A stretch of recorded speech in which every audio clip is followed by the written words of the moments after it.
Why is it not showing up?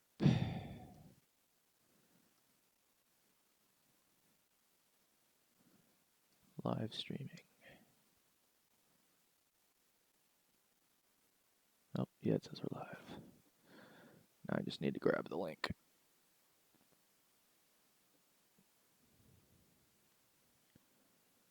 My channel. There we go. Copy link.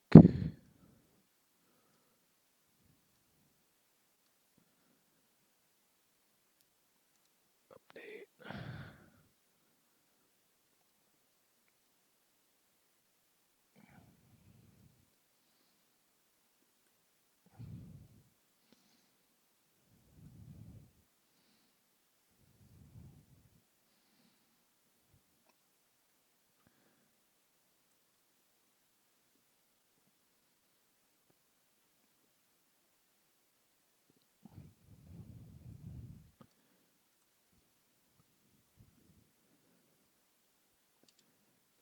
All right, I just tweeted it out, so if you want to give it a retweet, and we can get going anytime. Okay, here.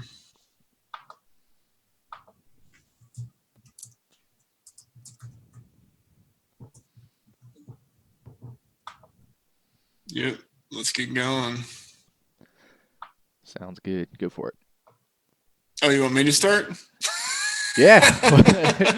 we're off to a flying start already. I thought I was just joining your show. Yeah, okay. You joined my show. You're part of RotoViz Radio here. So yeah. Welcome everyone to RotoViz Live. This is the March 5th edition of RotoViz Live, a RotoViz Radio production and on the Daily DFS production. I am Nick Giffen. You can follow me on Twitter at RotoDoc. And we have my On the Daily NASCAR podcast co-host, Matt Friedman. You can follow him on Twitter at Matt F. The Oracle. You ready to talk some NASCAR DFS pre-lineup lock? Yeah, it's good because I know so much about NASCAR. Everyone is going to get so much from my presence on this show. Yeah, I think I don't actually know why we brought you on here. Because I'm good at asking questions. That's true. That's true. You are good at asking questions, and there's no dumb questions that we take on RotoViz Live.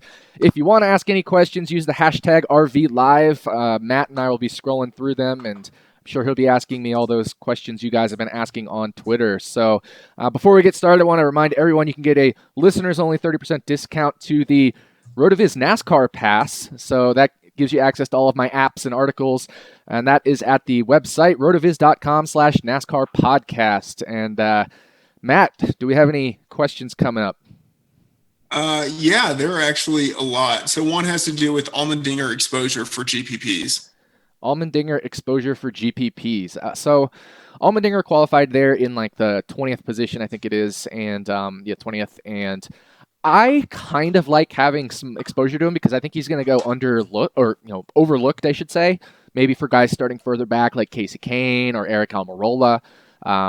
So I kind of like getting a little bit of leverage on Almendinger. He actually looked pretty fast in the qualifying trim, and he had a decent 10-lap average. So I think I like being overweight on Almendinger. Maybe 20% exposure will be overweight on him, and I think that's plenty.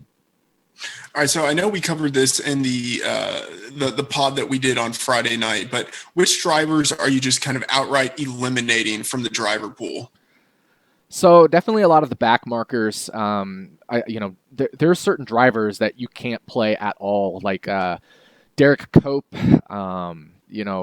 Cody Ware. These guys, their practice times are just terrible. I think it's going to be pretty hard to play Matt DiBenedetto. He qualified very, very well. He qualified in 22nd, but I think that's going to be too high for him to be usable. So I'm eliminating him from my player pool. If we want drivers starting a little bit further forward, I think it's going to be really hard to play Ricky Stenhouse Jr. I wrote him up in my article as a fade. I think just starting in that 4th position with so many other better drivers at Atlanta. Stenhouse has shown speed this week. So, I guess if you want to play him 5% exposure into GPP, I don't hate that. But I think, you really want to be underweight on Stenhouse because he'll probably be 7, 10, 15% owned, depending on the stakes level. So I think those are like those really back markers. And then guys like Stenhouse, maybe even Ryan Newman, I think are guys that you can eliminate starting up there too far forward. Newman starting in 2nd, Stenhouse starting in 4th. All right. So a question that's related to this: would you consider anything greater than 5% for the scrubs, like Sorensen, Reagan, Jeffrey, Witt, those guys? Any more than 5%? I think of those guys that you just mentioned. The one I really don't mind getting at least 5% exposure to is Cole Witt. So Witt's qualified all the way back in, I believe it's 37th. Yep, 37th starting position. My model likes him to finish right around 30th, assuming he doesn't crash out. But there's always the potential for even more upside than that if he picks up another 5 or 6 spots, maybe through attrition or maybe he's a little faster than we expect. So he's the one I don't mind starting back in 37th. He's definitely faster than some of the cars that are starting in front of him because he didn't get to make his qualifying run. So a lot of the guys that are slower than him actually did start in front of him. So I don't mind Cole Witt. The others that you just mentioned, I probably wouldn't use at all. All right. We have a question about Keslowski versus Harvick, and specifically related to GPPs. Is it a no-brainer to start Keslowski over Harvick? I think, I think it's great to start Keselowski over Harvick in GPPs. The issue we have here with Kevin Harvick is starting from the pole. This could be a pretty random race that we talked about on the pod earlier in the week. So maybe that means Harvick somehow falls back because of strategy, the segments, etc. Harvick has a very good long run car, but his Rodney Childers, his crew chief, I was listening on the radio this morning on NASCAR radio, and his crew chief said he has a maybe not the best short run car, but he definitely has the best long run car. So we could see Harvick maybe get passed on the early run, maybe by a guy like Kyle Busch. Keselowski could come forward. So I really like playing Brad Keselowski in GPPs, going overweight on him and going underweight on Harvick in GPPs. And then you can hedge that by playing Harvick in cash games if you want. So when you say underweight on Harvick and GPPs, what is the range that you're kind of thinking that the general market will be valuing him? And then where do you think you're going to be in terms of ownership? I think Harvick will be at least 40% owned in GPPs, possibly all the way up to maybe 55%. That's kind of the range I'm giving him because obviously just picking a single number is hard, but I think he'd be in that 40 to 55% range. I personally, using the RotoViz NASCAR multi-lineup optimizer, put him at about 25% exposure for me. So I'm going to be at least 15% underweight, I'm projecting for myself in GPPs. Mm-hmm. Now, so someone's asking about there you go. I think that was the first appearance of the right. original tall boy. The users, the listeners have come to expect it. So, All right. So someone was asking about practice. How did final practice influence what it is that you're seeing right now and what we see in the models? Practice. We talk about practice. So I think the model actually really gives a lot of weight to the 10-lap average, and so it's going to be maybe a little off for the drivers that took their 10-lap time later in the session. And there's multiple reasons that taking your 10-lap time later in the session will make you look slower than you actually are. The first is some of those people were doing it on worn tires. So guys like Kevin Harvick actually did his 10-lap run on very worn tires. Even if you did it on fresh tires later in the session, it got hotter throughout the day, so the track became slower in general. So a driver that made his 10-lap run on fresh tires right at the beginning of the session versus a driver that made a 10-lap run on fresh tires towards the middle or end of the session, the later guy will be slower in general. So the model does get influenced by the 10-lap, but there are other things that much more influence the model, obviously, such as track history, driver rating, etc. So I think as far as 10-lap, I would look at when did they take their 10-lap and rank them in order from when they took it. So all the drivers that took it at lap 1 to 10 early in the session, you can kind of gauge them against each other. And then all the drivers that took it later in the session, you can kind of gauge them against each other as well. Okay, so we have a question about ownership for Jimmie Johnson. Do you expect it to be higher in the lower buy-in or higher in the, I guess, more extreme buy-in? I expect Jimmie Johnson to be higher in the... Ooh, that's a good question. Maybe higher in the lower buy-in. I think some of the sharps might decide to fade Jimmie.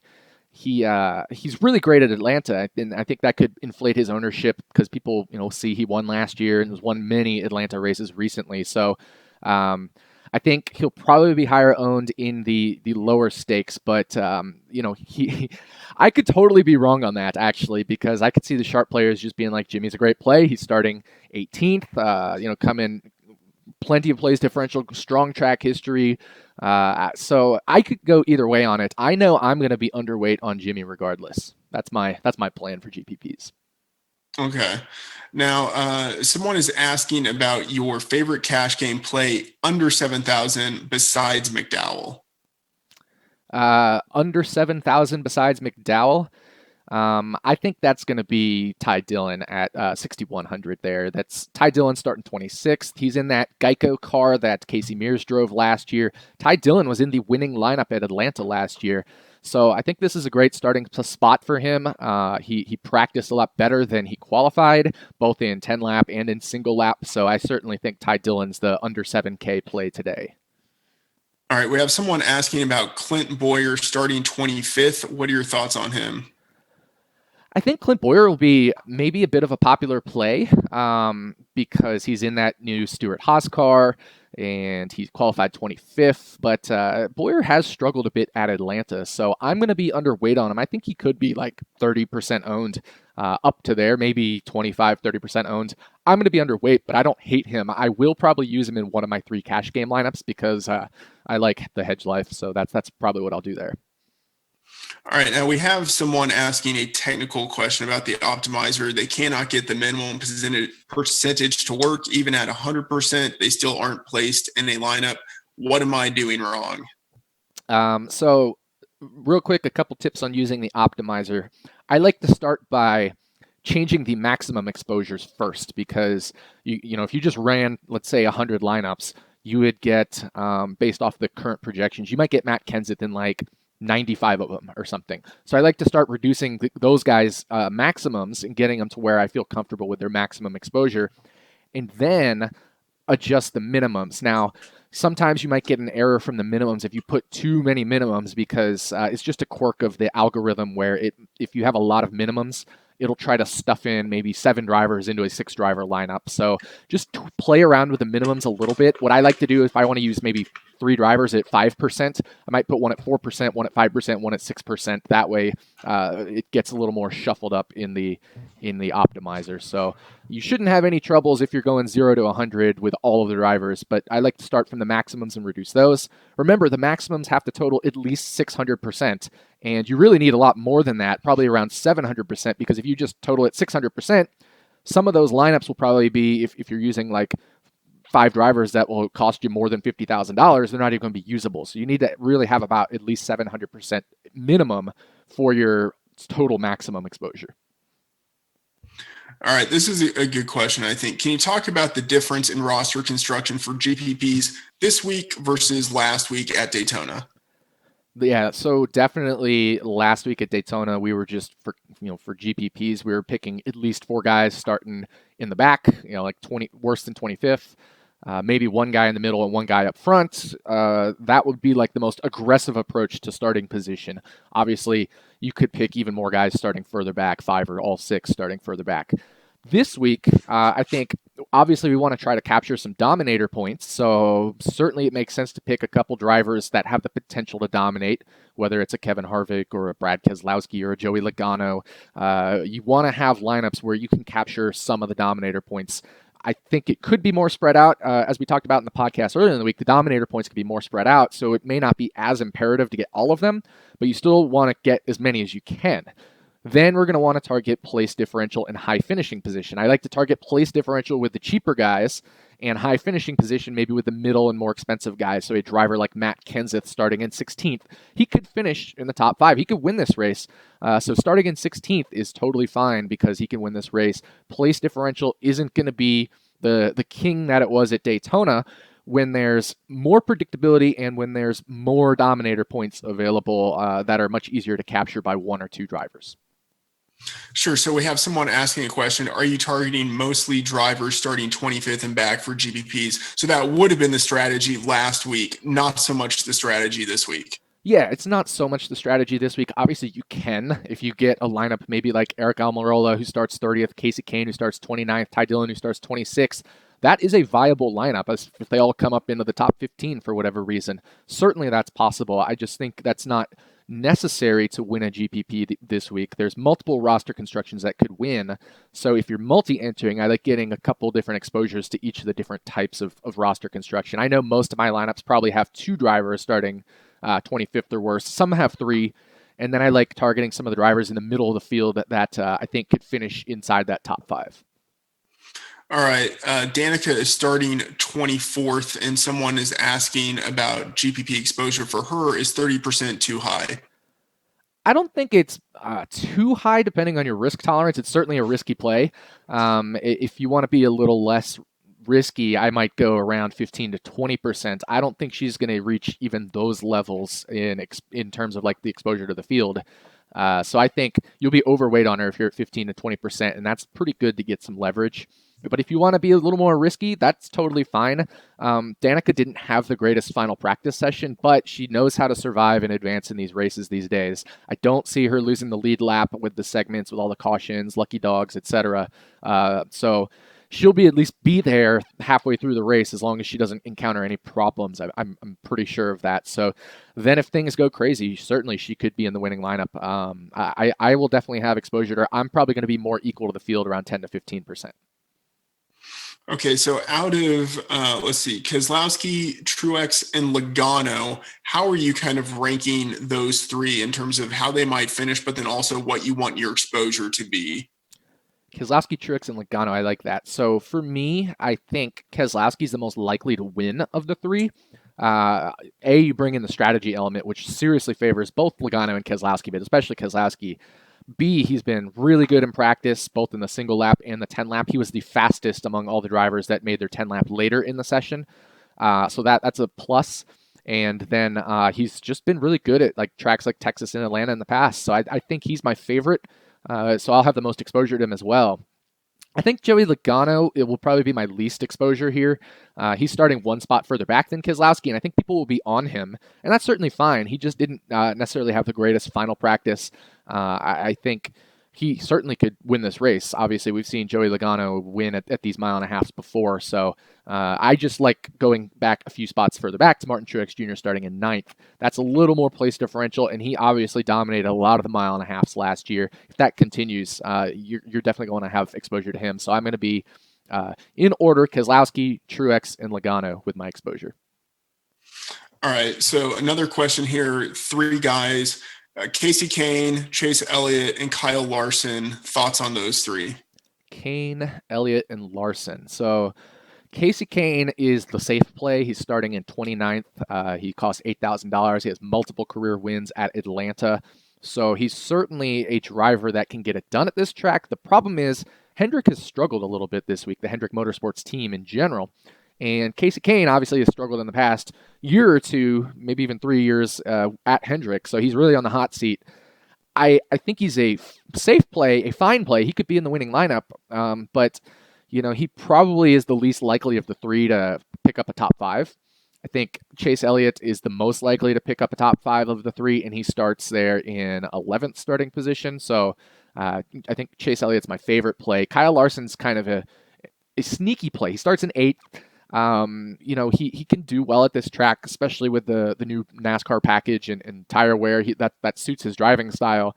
But he starts up in 8th, so there's a little less potential for greatness. Just 3 less spots of place differential, and I think just Chase Elliott is probably better than Kyle Larson at this track in general. All right, someone is asking, what is the max exposure you're going to have to any driver in GPPs? The maximum exposure I will have to any driver is probably going to be about 50 to 55%. It depends on the specific tournament. I think in the $27, the Victory Lane tournament, I'll be around 50-55% of one of the drivers. In the $3 tournament, I'll be around 45% as my maximum exposure to any one driver. All right. Then someone is asking, what are the most similar tracks to Atlanta? The number one most similar track to Atlanta is Texas Motor Speedway. They're identical in shape and banking and all that stuff. And Texas is much closer to Atlanta in terms of the track surface age tire wear component. So if you want to pull in data from another track, you want to pull it in from Texas as well as Atlanta. Now, Charlotte has the same shape as Atlanta and Texas, and size and banking and all that, but its track surface is much newer. Now, it is getting a little older, as it was resurfaced, I think, around 2010, so it's getting a little bit older, but it's not at the levels that Texas and Atlanta are. When I look at correlations between the two tracks, Atlanta and Texas easily have better correlations with each other than they both do with Charlotte. Okay, 2 questions on Kyle Busch. Kyle versus Kurt, and then Kyle versus Harvick. GPPs for both of them. GPPs for both. Kyle versus Kurt, I'll definitely take Kurt Busch. I think Kyle Busch is going to be higher owned, maybe 40, 50% like Harvick. And, he's starting third, and I don't think he had maybe the best practice speeds. Obviously, in the single lap, he didn't. In the 10-lap average, he didn't. So I'm a little concerned for Kyle Busch starting in third. I'd rather go with Kurt Busch. Kurt Busch, it starts in 13th. Salary savings, and he's been very good at Atlanta in the years past. He was one of the drivers that dominated last year, and he's shown speed in practice. So I like Kurt Busch. And what was the other comparison? Harvick and Kyle? Harvick and Kyle, yeah. I would prefer Harvick. He's just got the better long-run car, and I think if we do get some long runs at Atlanta, which is certainly possible, I would easily want Harvick between the two of them. Right. Now, someone's asking about Daniel Suarez starting at 21. What are your thoughts on him? So I'm going to take this in an interesting direction. I'm going to talk about both Daniel Suarez and Erik Jones because both of them are the rookies that Daniel Suarez replaced Carl Edwards at JGR, and we know the Furniture Row team with Martin Truex Jr. and Erik Jones is the affiliate JGR team, so they're essentially a JGR team. So both of those drivers start 21st and 23rd. You mentioned Suarez 21st, Erik Jones 23rd. I like them as GPP plays. I don't like them as cash game plays. And I prefer Erik Jones to Daniel Suarez, just those couple extra starting positions. And he's just more aggressive than Suarez for me. I think he's a better driver. I think he also has more downside. So, between the two, I think Erik Jones has the wider range of outcomes, but more upside. They have equal upside, I think. They both can possibly get like a top 8 or 5. But I think the probability that Erik Jones reaches that upside is a little bit greater than Daniel Suarez. Mm-hmm. Cash game, Ty Dillon versus Almirola. I like Ty Dillon. You get some salary savings if that matters to you. If it's just a 1v1, then both are fine. Aric Almirola has been very good at Atlanta. I was talking to Stevie Young, Stevie TPFL on Twitter at NASCAR guy at RotoGrinders, and he's higher on Aric Almirola than I am. So I'm going to increase my Aric Almirola exposure in GPPs as well. I think both are fine plays. I personally prefer Ty Dillon in cash games to Almirola, but Almirola has had 3 very strong finishes at Atlanta the last 3 races. All right, someone's asking about Cassill. What are your thoughts on him, besides the fact that he's awesome? He is the greatest, obviously. I'm going to try to, make sure everybody sees that I've got the shirt going. But I don't think I'm going to use him this week. Actually, when you talked about at the top of the show, are there any drivers I'm not going to be using? I think I have 0% exposure to Landon Cassill, I'm sorry to say. Just qualified a little too far forward for me. I think there's enough drivers starting behind him that can maybe pass him. Maybe his teammate David Reagan, who had better practice sessions than him. Possibly Michael McDowell. So I just think there's a little too much downside for Cassill starting in 27th. Okay, someone's asking about Kurt Busch, better than Larson and Hamlin in the same price range. So I guess those 3 drivers, what are your thoughts on them? I definitely prefer Kurt Busch starting in 13th to, Hamlin and Larson, who are both starting top 10, Hamlin 10th, Larson 8th. So I'm going to go the Kurt Busch route, just especially in terms of track type. I think this fits both him and Larson much more than it does Denny Hamlin, but I think Kurt Busch is the better play than Larson. All right, this is a good question. What do you think the cash line will be for head-to-heads and 50-50s? Oh, man, that is a good question. So I need to calculate the total number of points. I think it's around 1150. It's a relatively random race, so about 0.22. About 250 points, I think, will be the cash line. Could be a bit north of that, maybe 255. All right, great stuff there. Let's see. What are your thoughts on Buescher for GPPs? That's an interesting one. I think Buescher's struggled in practice. I would have thought this would be a bit of a track that could kind of favor him. But he just hasn't looked as fast as his teammate, AJ Allmendinger, in practice. So I will have some exposure to him. I used him, in the multi-lineup optimizer. I didn't set any ranges to him. I just left the default, and it stuck him in whenever it thought it needed to stick him in terms of optimizing. So I think it's about maybe 8% exposure. I think I'm happy with that. He could certainly be in the winning lineup if he has a strong day, if he avoids issues. I just think the likelihood of that is not that great given how he's looked this weekend. Okay, I like this question. How likely is it for Newman to overtake Harvick at the start of the race? I would say probably about a 5 to 10% chance tops. First of all, it's Kevin Harvick. He's one of the better drivers in restarts in NASCAR. Newman is very aggressive, though. I'll give him that. He doesn't give it an inch. He's well known in NASCAR for not, I would maybe blocking or just pushing other drivers really hard, but not in a dirty way. So he could, but Harvick got the preferred line. He'll have the outside in the initial restart, which is exactly what he needs and wants. So certainly Kevin Harvick would be the heavy favorite to take out Newman, not take out, but beat Newman on the initial start. Okay, what are your thoughts on running one versus multiple cash game lineups for this week? I am running multiple cash game lineups this week. I'll be running 3. I was going to do 1, but I think I ended up settling on 3 because there's several drivers I like this week that I wanted to get some cash game exposure to, especially hedging on my GPP exposure. So guys I'm underweight on in GPP, Jimmie Johnson, Kevin Harvick that we talked about. I wanted to get exposure to them in cash games, so I have each of them in 2 of my 3 cash game lineups. All right. Now, someone is saying that they are trying to download the CSV and they are getting a not found message. So that's something, Nick, is there any idea that you have for what's going on there? I will check it out because I didn't have any problems last night. The site has been a little slow because, let's see, download lineups. Let's see if it works. Could not find function master_react. Huh. Well, I will queue up Fantasy ADHD and have us figure that out. Yeah, so we will get on that. Nick will start getting on that, and then after the show, that'll be something that we revisit. Yep.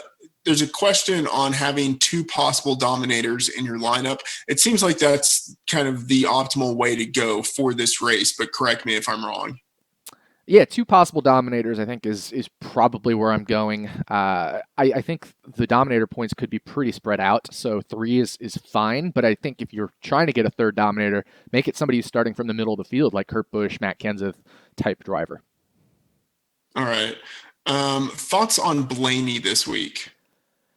I have a decent amount of exposure to Blaney, and I think it's more of an optimizer thing than something I actually really like. So I think what I'm going to do is I'm going to start swapping out some Blaney for some Almirola because they're in a similar price range. So I probably want, he starts 15th, which is not the best starting spot for him because I'd rather he be in the 20s if I'm going to use him. 15th is maybe a little too aggressive for me. He certainly can finish in the top 5.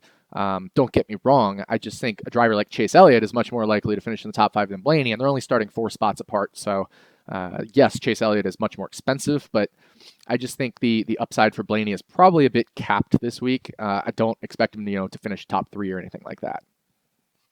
All right. So someone said that there was a graphic released this week for 20 lap times. How useful is that data? There was a graphic this week for 20 lap times. I think it must have been on the TV.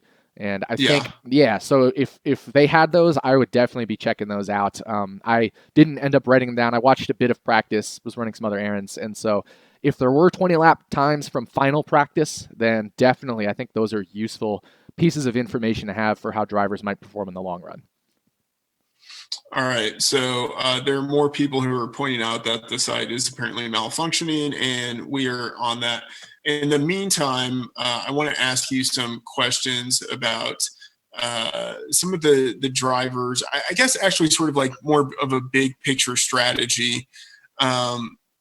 If you had to, here's another question actually that I skipped earlier. In terms of drivers for GPPs, who are the drivers that you think you absolutely want to have the most exposure to? I don't know if I can ask that question, if that's fair, because that might be getting too much of your good stuff. But the most exposure, I will say my highest exposure driver is Matt Kenseth. Matt Kenseth. Yep. Okay.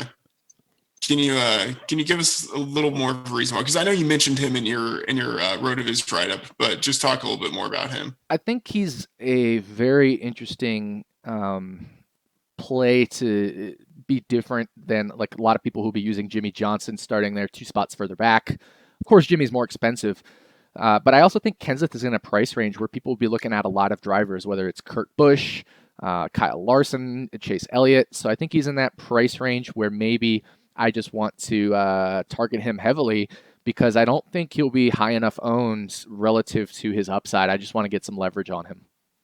Mm-hmm. All right. Now, one thing that we talked about for Daytona was stacking, but I don't think we mentioned it in this week's episode, and I don't think it's really come up so far. Do you have any thoughts on stacking? Is it any use for this week, or does the sort of the shared technology between teams not matter so much at this track? I thought about it a little bit, and I do think there has been a bit of edge to the Fords this week. So I think instead of maybe teammates, if you want to stack maybe the Ford drivers, so that would be a lot of the Stewart-Haas cars, the Penske cars, and then possibly like Ricky Stenhouse qualified in 4th. I wouldn't use him, but if you want to go a lineup with a couple Stewart-Haas, maybe Boyer starting back there, and Danica, Kurt Busch, Brad Keslowski, I think that's an interesting play. I think the Hendrick drivers have been a little underwhelming so far this week in practice and things. So it could be interesting to fade the Hendrick team if they're not quite up to snuff compared to the Ford teams. Mm-hmm. That makes sense here. So let's see. We just got a couple more questions. I just wanted to chime in. The optimizer is working now. I talked to Fantasy ADHD. The download lineup button is working. I just got it to work. All right. Awesome. Let's see here. So someone is asking in a 2v2, Kane and Suarez versus Elliott and Almirola for GPP.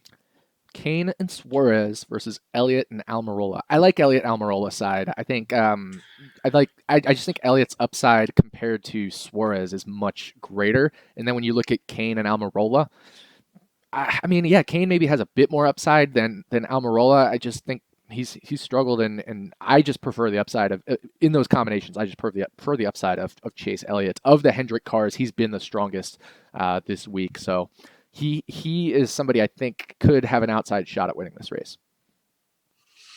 Okay, another question here. In general fantasy NASCAR, i.e. not necessarily for cash winnings, what are your thoughts on Cassill and Cole Witt? And so, I mean, you've talked about both of those guys, but I think general fantasy NASCAR is a little bit different than daily fantasy.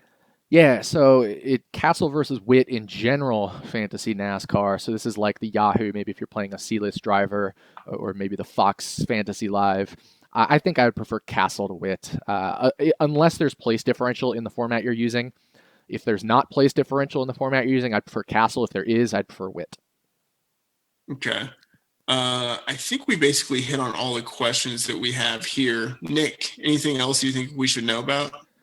I think somebody just tweeted out the graphic of fastest 20 consecutive laps, so I'm going to just list off a couple of those. Jamie McMurray, Chase Elliott, Joey Logano, Kevin Harvick, Ty Dillon were the top 5 in best consecutive 20 laps. Now, there probably weren't many drivers that made these consecutive 20 laps, so take it with a grain of salt. I think the 10 lap will be much more telling than the 20 lap, especially because we don't know when in the session each of these drivers made it. So I'll probably advise much more focusing on the 10 lap where we have the lap numbers to compare each other to and many more drivers to compare each other to. Other final thoughts, we got the NASCAR optimizer working, so thank you to @FantasyADHD on Twitter. The download lineups button worked for me just now.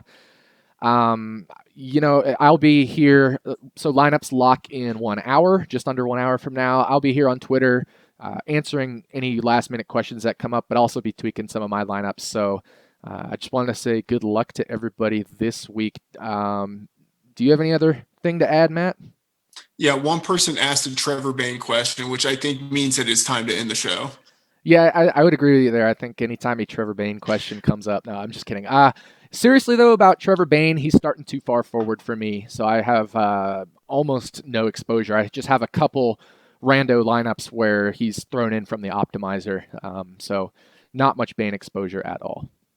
Okay, and then one more question here. Should there be any concern with the oil spill on Kyle Busch's tires? I'm not that concerned about it. They'll change tires pretty quickly. He's not gonna, I don't think it's gonna cause him to wreck out or anything, and they'll have a chance to change tires early on in this race. So I'm not too worried about it. All right. That's all I got. I mean, I know people came to listen to what I had to say, but I'm basically tapped out. Actually, let me see one more. Actually, this is a good question. Yeah, go for it. Yeah. Okay. So if someone has to start in the back, maybe due to failed inspection, how does that affect them? And he hopes that question makes sense. That's a good question. That is a really good question. So if somebody's starting in the back due to a failed inspection or going to a backup car, so there's actually different situations. You fail in qualifying inspection, then your qualifying position's in the back, so your starting position will be in the back officially by DraftKings. Now that didn't happen this week. If you were to go to a backup car, maybe you made a qualifying run and wrecked your car, that is your official qualifying run, and then you go to a backup car. Or maybe you had to change something because there was an oil line problem or something that was wrong with the car. If you have to go to a backup car, then you retain your original qualifying position and start in the back. That's much more concerning because if you have a driver starting 15th, who by DraftKings scoring starts 15th and then actually starts the race in 40th, yeah, that's something to be aware of. Now, at a track like Atlanta, 330 laps, we're definitely going to have caution segments because of the segments we'll have cautions. So I'm less concerned about it this year than I may have been in years past. It also depends on the quality of the driver. If it's somebody like Kyle Busch, he'll be fine, right? If it's somebody like Trevor Bayne, I'd be super worried because he could go a lap down early. There is one more question I wanted to bring up. So hashtag RV Live. Notice the optimizer tends to use most, if not all, of the cap space. Thought on differentiating. And I think this is a really good question. So last week, the optimizer actually left a lot of salary on the table because most of the optimal lineups were from bad drivers starting in the back. But at Daytona, where the draft doesn't matter, that was totally fine. This week, obviously, we want the best drivers will tend to score the most points, so it will tend to use up most of the cap. One thing you can do on the optimizer right there is a slider for your salary range. Set it to less than 50,000 if you don't want to use the whole salary cap. That's a great way to differentiate. I actually did that myself. I set the slider to a maximum of 49,800. Man, we just got some good questions coming in right when we're about to close this down. Hey, we can go 10 more minutes if we got good questions coming. So here's one more. Do you weight restart stat quarter categories differently for specific tracks? I don't. I think what I really tend to look at is how do people restart on the preferred line versus the non-preferred line. So what I mean is obviously when they start side by side, there is one groove of the track that will be faster than the other, a preferred line into the corner. So I tend to look at how drivers restart in preferred restarts and non-preferred restarts to see if maybe there's a driver like this week. It's not because Kevin Harvick's on the pole, but maybe it was a driver like Austin Dillon on the pole and Kevin Harvick starting second. Dillon would have the preferred line. Harvick would be second. I still think I'd give the nod to Harvick there because Harvick on the non-preferred line is better than Dillon on the preferred line. So we actually saw that situation this exact situation last year with these two drivers. So that's why that example came into my head. So where do you find restart statistics? Motorsportsanalytics.com. It's a paid subscription, so I pay to access those stats. This week I didn't really need to use it too much because Harvick versus Newman, as we talked about earlier, should be a no-brainer. All right, one more question here. Haven't heard anything on Dale Jr. this week. He's good at similar tracks and starts 12th. Do we get him low owned? I think we do. I think we get him 15, 20%. I don't mind being right around there, even if you want to go a little overweight. He's, of the Hendrick cars, he's probably been the second best. So he had the second fastest 10-lap average. And in the single lap, he was 8th fastest. Now, of course, he did all those in the early part of the session, but I'm also comparing those to drivers early in the session. So Yeah, he's usable. I wouldn't go crazy on him. I think 15, 20% is just fine. And even if you want to go 25, that's fine. He could end up in the winning lineup. Definitely. He's had a very strong track history and similar tracks. So, and he's looked good in practice. So I think using Dale Jr. totally fine this week. Okay. Disregarding price, would you rather have Busch, Kurt Busch, or Kasey Kane? Disregarding price, I would rather have. That's a good one. Kasey Kane's safer, but I'm going to be aggressive and use Kurt Busch. I think he could finish top 3, 5, and you never know. He might make it back-to-back wins to start the year. Yeah. Now, I forget. I asked you this question on the show on Friday night, and you gave an answer. But again, I can't remember. Who do you think is going to win? Yeah, so before we had the final practice times and everything like that, I had said Kyle Busch. I'm changing my tune now that we've had final practice. I've got the number 2 of Brad Keselowski taking the win. I think with the strategy of the sessions, with how he looked in practice, his track history, he's my favorite to win the race, and I got some pretty good odds on him at the casino here. All right, one last question. This is the last one. Straight up, who has more DK upside, Dale or Keselowski? I'm thinking you're going to say Keselowski because you just picked him to win. Yeah, he has more upside because I think he's more likely to dominate a portion of this race. So I think his upside is greater, even though Dale starts further back, 6 spots further back even in 11th. Sorry, in 12th. I think Dale starts 12th and Chase starts 11th. I've been confusing those two all week. But so 6, 7 maybe spots of a place differential more for Dale Earnhardt Jr. I think Keselowski has the better upside because he's much more likely to dominate a significant chunk of this race. All right. I think that's it. Cool. That will do it for this edition, right? That's the whole spiel that we always do at the end of the pod. That will do it for this NASCAR edition. Yeah.